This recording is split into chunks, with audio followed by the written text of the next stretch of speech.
What's up, what's up? It's your boy AV, Allen Verde, and I just jumped off the porch with Dirty Glove Bastards. I'm gon' ride till the wheels fall off. I paid the cost to be the boss. Money. All right, so we got Allen Verde off the porch with us today. Yes, sir. How you feeling, thank bro? you. Pretty good. Excited to be here. Okay, that's what's sure. up, man. Yeah. What else you got shaking here in Atlanta during this trip, man? You got anything else planned? Now I'm gonna go to the Trap Museum, and I'm gonna just see some of my friends, people that I know in the city. Yeah, just tap in. I feel that. Do you travel out here pretty often or not too much? I used to. So like maybe 2018, I was here like every weekend. Oh yeah? Yeah, just networking. You know, this is where it's at, so you need Atlanta. That's for real. Yeah. All right, so you visiting us from Roxboro, North Carolina, Yes, right? sir. Yes, sir. So, one and only. I don't know much about Roxboro, man, so why don't you go ahead and Nobody does. Fill us in what goes on out there, man. So you have Durham, North Carolina, where Duke is. I was born at Duke. I lived in North Durham too, but Roxboro is right beside it. So it's like a small community north of Durham. It separates Durham and Virginia. Not much, nothing goes on out there really. We don't have any sports teams. Our high school team, basketball runs the city. So as far as music, you know, we got a few artists that's doing music too. And we're bubbling, we're getting there. Yeah. Right now, Durham and Raleigh got it. Okay, Yeah, for sure. So what was your childhood like? What were you into as a kid growing up? Sports. Okay. I thought I was gonna go to the league, man. I thought I was gonna play basketball, but my height didn't catch up to me. You got it. See, I grew late. But I have two older brothers. I got an older sister, so I'm the youngest. You know, my brothers, they was into the street, so like I just, you know, tried to follow in their footsteps till I figured out they just want me. So, you know, a few little things happen, you know, in life, you know, none we're gonna complain about, but stuff that I more or less brought to me. You know, I feel like I had options and different things, but, you know, the things I did, I chose to do. Okay. For sure. So at what age would you say you jumped off the porch then? 11, 12. That's when everybody, and me and my partner, we was just having a conversation on the way up here about, you know, the hip hop and how gangs get in hip hop and how trendy it gets with the BDK and GDK. And really, man, we was with the movement. When I got down when I was 12 years old. It was a guy that I met, man. He ran up on me. He was like, GDK. And I was just like, bro, we ain't on that. But he's only 18. And literally, bro, I'm 30 now. You know, I don't know if I should say that on camera, but I've really been with the movement longer than he been alive. You know what I'm saying? That's weird to say, but I think hip hop, you know, in the way it touched the streets, it's good and bad. You know what I mean? When certain things get trendy and people just jump on it and not know the history of things or the area, the people they're talking to, stuff can get a little dangerous, you know what I mean? Yeah. So that's weird. Yeah. For sure. Did you end up going to college? Man, I went to college for 3 days. 3 days? 3 days, yeah, man. I hope my mama never see this, but I was just jugging, you know what I mean, when I was 18, and I got an apartment with my friend, and my friend was like, man, you know, you can go to school and you can get a grant or whatever, they'll pay you or whatever. And I think it was $1,500, but nobody ever told me you're gonna have to pay it back. So I ended up going, as soon as my check cleared, I dropped out and never went back. And ended up having to pay it back later, but you know, you know. So you did it just for the money, or? Yeah, just for the money. But I wish I would have stayed because, you know, now I do music. My company's LBM, and I feel like if I would have got my associate's degree in business, it would have been a whole lot that I could have learned. You know what I mean? And I'm telling a lot, but you know, it's for the people. But anyway, so long story short, when you own a business, you're supposed to file your annual reports. I never even knew this. I just got my LLC and never even done it. You know what I mean? So long story short. Little stuff like that, I think if I had stayed in school and learned, it would have saved me a little headache in a roundabout way. Absolutely. Would have saved you some money too. Saved me some money, yeah. For real. Sheesh, those filing fees. Yep. Yeah. So how long have you been making music now, and what kind of inspired you to start at first? Okay, so it's weird. So when I was 9 years old, I left the south of Roxboro and then I went to like the country of Porch, Timberlake, and I went to a elementary school called Helena, and I met a guy, and me and him was really cool, and he was like, man, you so cool, I'm gonna introduce you to my best friend. And we went and we met on the playground or whatever, and I met this guy. He was like, man, my name is Ethan and I like to sing, Ethan Taylor. And he was like, my name is Ethan and I like to sing. I'm a third, so everybody called me Trey, my grandmama, my mom, everybody. And so I was like, I'm Trey and I rap. So it started when I was 9. That was my first time ever saying it. I think I ain't record my first official song till I was 15. And I'll even go as far as to say 2017, I was 26, and that's when I really took it serious. When I really got my LLC, started doing the features and, you know, putting my money behind it. Yeah. Yeah. What's the meaning behind the name Allen Verde? Allen Verde, okay, so my real name is Allen Green. And I was in Spanish class, and I was just asking for the translation to my name. My last name being a color had a translation, but my first name didn't. And I was sitting in the back of the class with a few girls, so I'm like, what y'all think about that? And they was like, oh, that's fire, I like that, I like that. So it just stuck, you know what I mean? Yeah. And I was looking to name myself and brand myself as far as music goes anyway, and it just stuck. It's still my name, you know, I'm just in a different language. Yeah. So yeah. No, I dig that. Sure. So what's the message in your music that you're putting out? I love to inspire and to motivate and to make an impact. Even in life, man, I like to do stuff that's gonna outlive me. You know what I mean?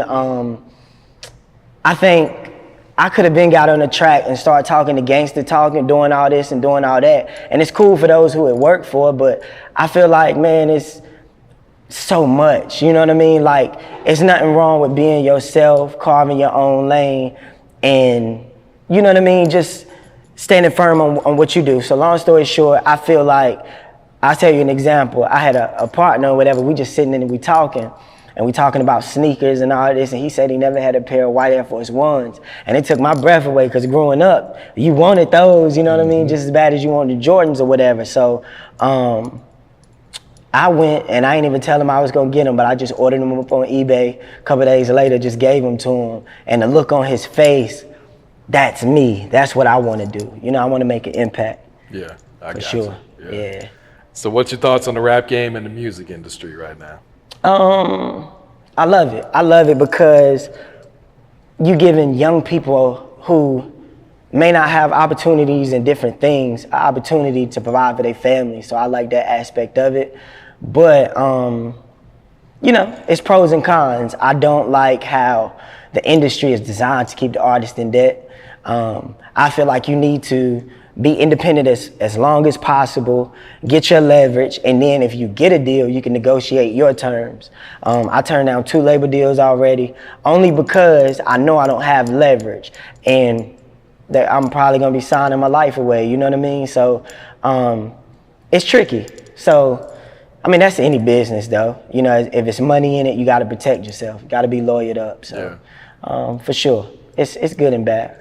Yeah, you hear so many artists that rush to sign a deal, and then within the first year, they're like, man, fuck so-and-so, man. I need to get out my deal. They holding me back. Yeah. Because they didn't know the business side of it. Yeah, exactly. And for me, it's the creative control. So like, judging by where I come from, one label might have wanted to push the gangster image, or maybe the way I look, they might, you know, try to get me to get tattoos and earrings and try to be a sex symbol or something, and none of which is all 100% me, you know what I'm saying? I want, like I said, I want to motivate, I want to inspire. Like, I really looked up to like Nipsey Hussle, you know, and pretty much that's how I pattern myself. You know, I'm doing it the Carolina way. I'm not from California, so it's totally different. You know, I can't be the next nobody. I'm the first me. But if you look at it, he had the street element, but he motivated and he had impact. With me, you know, I really don't even push it. You know, if you know, you know. And it is what it is, you know what I mean? I respect everybody and I'm gonna get my respect, you know what I mean? But I'm not frontlining anything. I go anywhere I please. I'm a tax-paying citizen. You know what I mean? I'm going anywhere. You know what I'm saying? So I look at Nipsey Hussle a lot. You know, he was the blueprint. That was a sad day. You know what I mean? But, you know. Yeah, he gave out so much game, you know, in his interviews and his music and all of that too. That when he passed, it's like people finally caught on to what he was really saying. And I've been on him since like 2009, 2010, and people caught on late. Like, but I'm glad at least he still got some appreciation. A little bit before he died, he was nominated for a Grammy, so that's cool. Yeah, for sure. Yeah, so speak on some of the challenges that come with being an independent artist too. Then. Oh my God, oh shit, how much time we got? So you deal with the crab in the bucket syndrome, whereas you got other artists who see you trying to come up and they try to attach themselves but don't bring value. You know what I mean? Everybody want to do a track with you, but they might not want to pay your feature price.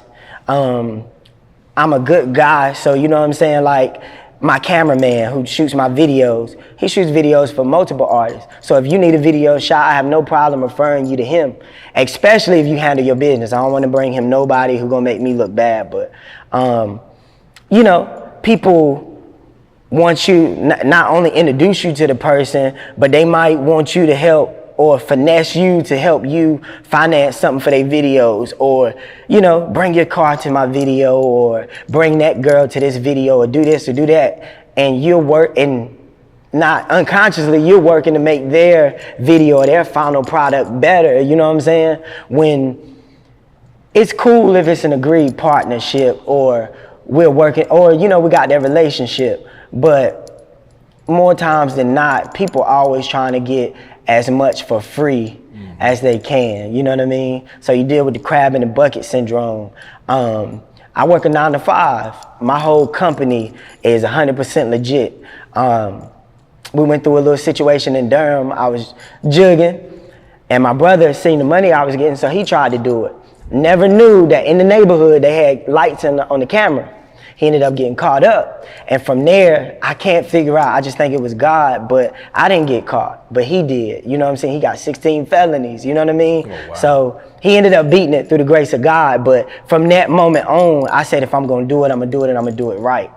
And so I do 9 to 5s, but with 9 to 5s, you only have a certain amount of income. Now I got different things, you know, t-shirts and different merch to subsidize my lack of, but just the financial aspect. I was just talking to my manager, and I was telling her how my camera guy usually charged me around $500 a video, but I Googled it to get, if you got 1 million plays, you only get $3,200 off Spotify. So if you do the math, what's that, like maybe 150, 200,000 streams that you have to get just to recuperate your video. You know what I mean? Like with this industry, you're gonna spend thousands of dollars before you really start getting that traction. You know what I mean? So it's challenging, but if it's in you, you'll do it. Yeah. Absolutely. I forget who said it, but he who says he can and he who says he can't are usually both right. I don't know if it was Confucius or not, but I stand on that. If you believe you can, you will. Yeah. For sure. That's real right there, bro. Yeah. All right, so let's go back and talk about this Stepped In video, man. Yes, sir. How did this song come about, and what was your reaction when you saw it on BET Jams the first time? Oh my God, that was love. So, how did it come about? Okay, so what it was, I had the beat, and I was just trying to link up with all the DJs in the Carolinas. You got Me I Am, you got Vita J or Autumn Joy Live, my big brother DY Nasty. You got a whole bunch of people who making noises on the DJ scene. So I was like, man, one way I think I could do it is create a song or anthem so they'll listen to it and then they'll play it. It'll help me in both ways. So Me I Am, she was with K97.5, which is our radio station. She had a thing called Carolina Waves. So I was like, I'll name the song Carolina Waves. And Swift, who's on the hook, he was actually signed to Akon, signed to Def Jam. I ended up, he's like my big brother. Like, he pulled me in, and anything I need, any advice, he get me right. So I was just like, big bro, I need you on the hook. And he made the hook, but when he made the hook, he was saying Stepped In and not Carolina Waves. So I ended up changing the name of the song. And that's how I became Stepped In. And I ended up doing like a joint venture with the single. LBM, Let's Be Millionaires, which is my label, and POE Digital, Power Over Everything Digital, which is another indie label out of New York. Okay. And we ended up partner. The owners is Travis Macklin and Russell Presley. Travis used to work with like Sony and all that, so he got a whole bunch of connections and different things. And he was like, man, we could push it through the Orchard. And I get DJ Envy on it, you know what I'm saying, to plug in the beginning of it, the tag or whatever. And so he really just helped me do the behind the scenes work. He knew the people over at BET, and he was just like, man, I'll get you on BET, just work with me. This is what it's gonna cost, this is the play, and he just helped me on. So just networking made it happen. But as far as you ask how it made me feel, man, like it really felt surreal, and it was an out-of-body experience because I'm from Roxboro, which Durham, you know, we got 83 Babies. We got even further back, we got Shirley Caesar. We got a whole bunch of, we got Duke, we got, you know, and all the players that came from there. Mike Posner, he was an artist back in the day. He was in Duke. I mean, you just have a whole bunch of money and people who come through Durham. But as far as Roxboro, which is only right next door, nothing ever happens. So it was just like, I didn't know how real these thoughts was and how powerful, you know, the law of attraction is and manifesting stuff. So for it to actually come, just growing up, I always wanted to be on TV, and to see it actually come into fruition, man, was just out of body. And from that moment on, I know I could do anything. As long as I'm here, we're gonna grow. Yeah. You know what I mean? For sure. No, that's major right there, man. Yeah. All right, so you got this new EP out called I'm Him, man. I'm Him, for sure. So talk about that title first off. Okay, so basically the same conversation we have, and like, if you're asking a question and you're seeing a group of people and you like, which one of y'all, through the testing, through the trials, y'all gonna stand out in the rain and y'all gonna make this happen? I'm Him. Who's gonna get $1,000 and invest $800 into their music just because this is what you love? I'm Him. Who's gonna, you know, travel, like even, I'm from Carolina, but I came to Atlanta. You know, I just drove 6 hours here and the double back. I drove. I'm Him. You know what I mean? Everything's worth it. So the questions that you can ask, you know, who's gonna stand out in the rain? I'm Him. You know what I mean? And that's where it comes from. Okay. For sure. So you just dropped the video for Unthinkable, man. Yep, for sure.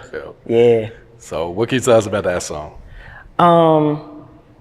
And really, man, that's just, I want to start putting more of me and more of my experiences in my music. So that was that record. And it's just like at the beginning, it's saying I'm ready for success and I'm ready for mansions. I want to have diamonds on my chains and the big boy dancing. Like, I'm manifesting. I'm telling you what I want and I'm standing on it. You know what I mean? I'm actually going out here for it. You know, so that song is just more of a law of attraction song. I'm just putting it in the universe. And I'm slowly but surely, I need to become more personal, because sometimes people buy into you and not necessarily your music. So I'm doing a little podcast, like I got a little series called Free Game, and I'm just speaking like we talking now. Mm-hmm. It's just a simple conversation like we having now. So with my music, I'm starting to give more of my experiences and more of who I am. And that Unthinkable song is my first real push. Okay. Yeah. How's the feedback been on that one then? Pretty good. But the only thing is with music, and this is what I want all artists to know, you can have the best song, you can have a #1 Billboard hit, but if you don't push it, if you don't advertise it and market it, no one will ever hear it. You know what I mean? Because a lot of people have dope records, but they don't understand the business side. They don't understand this really is a business. You know what I mean? And with that song, I just need to market and promote it more. You know what I mean? I just put it out there on my YouTube. We got a few thousand, but you know, definitely with more money, more push, we definitely could do way more. Yeah, absolutely.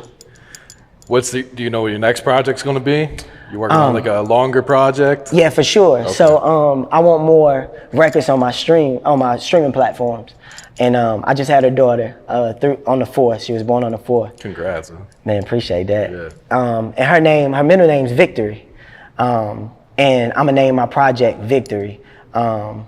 And I had another one. I had another title. You know, it'll come out. I'll release it later. But I'm gonna push that one back, and I'm gonna do Victory. And it's just gonna be, because it's my daughter name, I'm gonna have her picture as my album cover. It's just personal. So like in the records, I'm gonna talk to you about all this dialogue, where I come from, what I've been through, what it costs, because it costs everything, you know what I mean? I see it's so many artists in the Carolina, man. We got hundreds of thousands of artists, but only a couple of us are making noise, you know what I'm saying? And what I feel is the difference between the ones making it and the ones who ain't, it's your excuses you tell yourself. Cause it ain't, bro, you gonna go through something, you got this platform, you know what I'm saying? You got major artists on here, I'm sure it cost you something. Probably cost you everything, you know what I mean? But you made it versus the next one down the street because you was willing to stand outside in the rain long enough, you know what I mean? Mm-hmm. And yeah, so that's it in a nutshell. That's real right there, man. Who are some of the producers you've been working with lately? Producers, well, the I'm Him project, just straight YouTube beats. I don't know who they are. I ain't selling it. But one of my two major producers that I work with, one is out of Detroit, Flamin' Laces. Shout out, big bro. Appreciate you for everything. And another one, Queasy. He's from Durham or whatever. Swift introduced me to him. He's worked with Quando, Rondo, Tootsie. You know what I'm saying? He got a little buzz, so he doing this thing. Yeah. You know what I mean? Yeah. Will you have any features on Victory?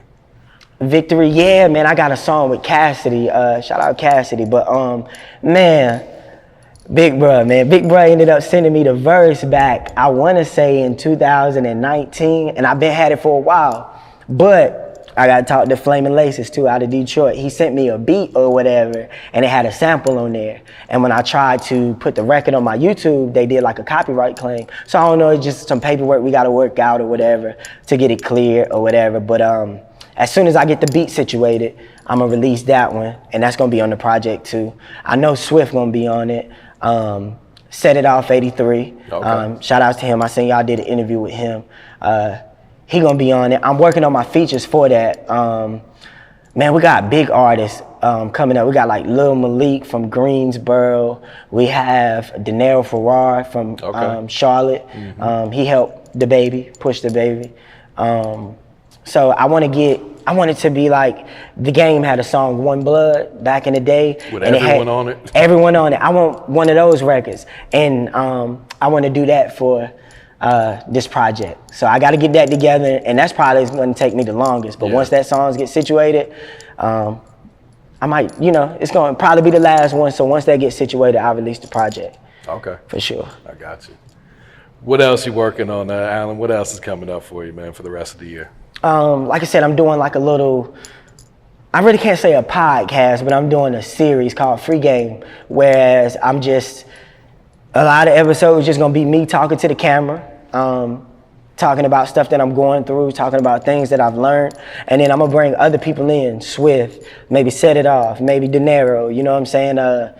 I know a whole bunch of people that know the baby. I haven't met bruh yet, but maybe one day we can link that up too. See, just artists, everybody who's making noise, I need to link up with you. If you from the Carolinas and you talk about the top 10 artists, you need to say Allen Verde, you know what I mean? So getting that's my major plan, is getting my stamp in the States, because we want both of them. In the States, get my stamp down. I'm doing my series. Just got new merch. I'm gonna release a website where you can go on the website, you can order your shirts. We're gonna do little raffles for it. So maybe we got a specific hat, you buy it, it'll say 1 out of 50, and we'll give away something for a person who won a number or whatever. So we're just gonna keep pushing. Yep. I got you. For sure. Any last words, any shout outs before we wrap it up? Just shout outs to everybody in the Carolinas who making noise. Shout outs to DGB for having me. You know what I'm saying? It's an honor to be here. Shout outs to Atlanta for having me as well.